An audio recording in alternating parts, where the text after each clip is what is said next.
What's up, people? It's Friday, August 8th, and you are tuning into this week's edition of the Week in Stash.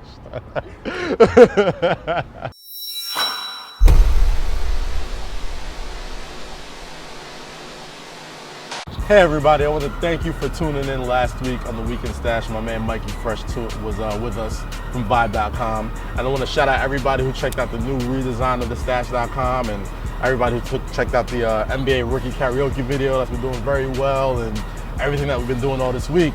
But it's a brand new week.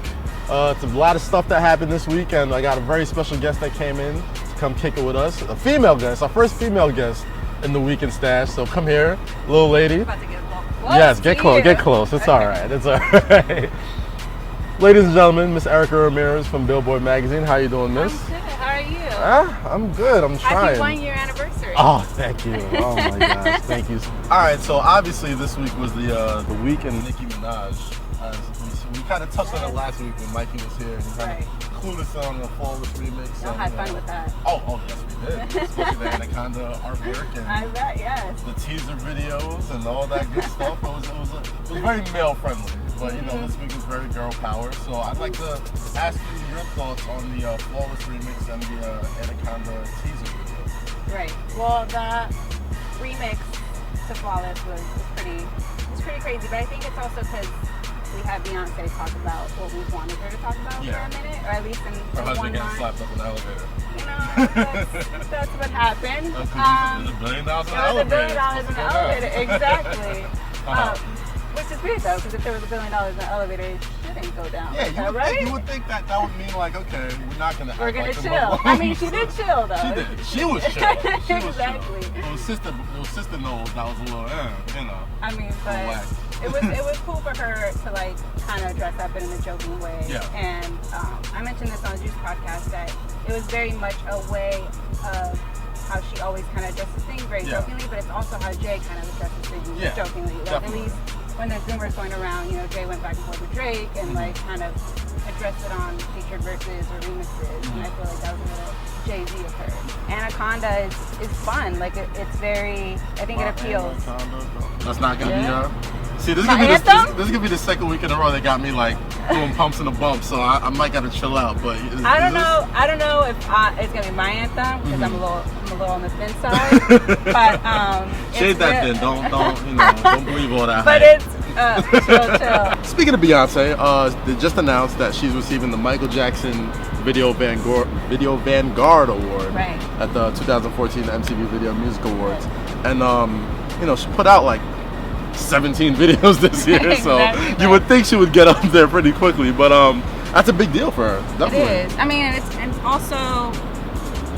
mean, it's been a long time, like it's been coming, right? Because she's been compared to MJ, whether some agree or not, but I think that she is pretty amazing entertainer, so I think that it comes in due time, and it's come, and I feel like she deserves that. I mean, she's pretty on par right now, especially after last year's VMAs where they gave it to Justin Timberlake, and he put on that amazing performance where he brought out NSYNC, and he went through all of his hits, and he went through every single, hit record and video, and it was amazing. So, could you expect some type of performance like that with Beyonce just going through the years and years? I mean, I hope so. I feel like it's kind of, when she did the Pepsi commercial with Grown Woman, and she kind of had like all those like different parts of her career. I feel like it'd be cool to see that. I mean, she also did bring out Destiny's Child for the Super Bowl, so I'm wondering if will she bring them out again? Will it be that different? You know what I would like? I would like the original Destiny's Child lineup. Yo, she could get like Latavia, LaToya. Yes. Bitch. Okay, I'm gonna let you. That's all you. I'm gonna let you. I think it would be ill. I think it would be ill to bring out like the entire OG Destiny's Child crew. What are they gonna say? No? Well, I'm sorry, Beyonce. I don't want to perform at the VMAs. Like switching gears a little bit. Last week wrapped up Drake's 5th OVO Fest, and he brought out a ton of people. Brought out Khaled and Usher and Trey Songz and J. Cole and who am I missing? Lauryn Hill, and it was an amazing show. Did you purposely try to forget Lauryn Hill? Oh, never. I would never try to forget Lauryn Hill. Why would I do that? The now Lauryn Hill. Well, she killed it anyway, but aside from all of that and the great show that was, a lot of people were really making a big deal of, I guess they put up like an emblazoned 6 during the show, and like it had a silhouette of Rihanna in it, and there was like 3 6s that was on fire, and TMZ pretty much went to town with it about it, being like, are you calling Rihanna the devil, and all this other stuff. And I guess last night Drake spoke on it, saying, you know, my album is called Views from the 6, Rihanna's a great girl, she's on a great tour, go check her out. Total PR move. What do you think about that? Yeah, like, TMZ has no chill. TMZ has no chill. So I'm not surprised that went there. I mean, I'm surprised that he addressed it though on Twitter. I felt like he would just let it go. I mean, he performed Days in the East around that same time, so I would assume that's by Rihanna's image. Oh, we almost had a fucking umbrella fall on us. But that's part of doing live TV, folks. But no, go ahead. With the umbrella. You see? That was the spirit of Rihanna coming. Rihanna really might be the devil. Like an umbrella almost fell on us. That was her. That was her. All right, see, I'm sorry, Rihanna Navy. Don't attack me.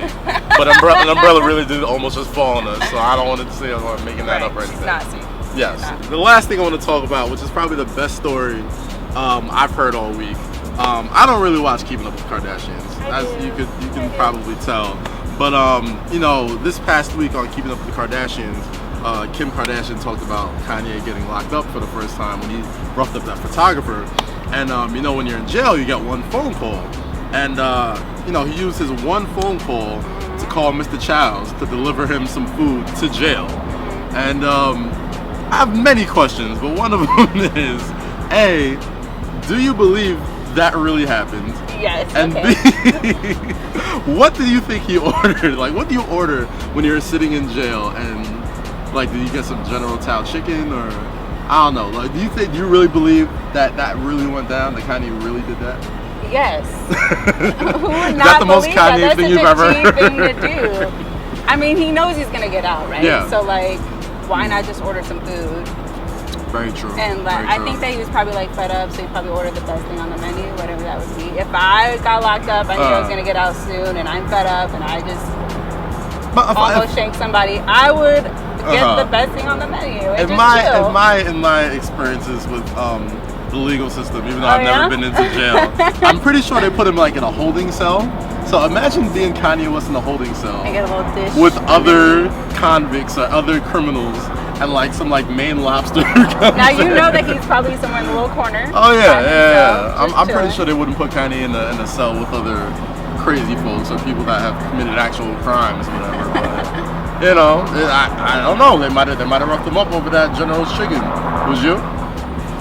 Sharing is caring. Hopefully he shared the little short time that he was there. But yeah, I think he was good. I think he was straight. Man, Kanye, keep being Kanye. Don't ever change. That's a wrap for this week's edition of The Weekend Stashed. If you want to follow this lovely lady on Twitter, you could go at 3RIKA. That's 3Rika. That's how I call her every time I see her.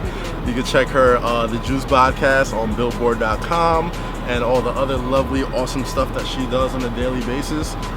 Thank you guys for checking us out. You can tune in every Friday to check out The Weekend Stashed, all the crazy stuff that we talk about and go through and laugh. And by the time you see this, I'll probably be recovering from a last night's party. But happy anniversary to us. Yay. We'll see you next week. And peace, people.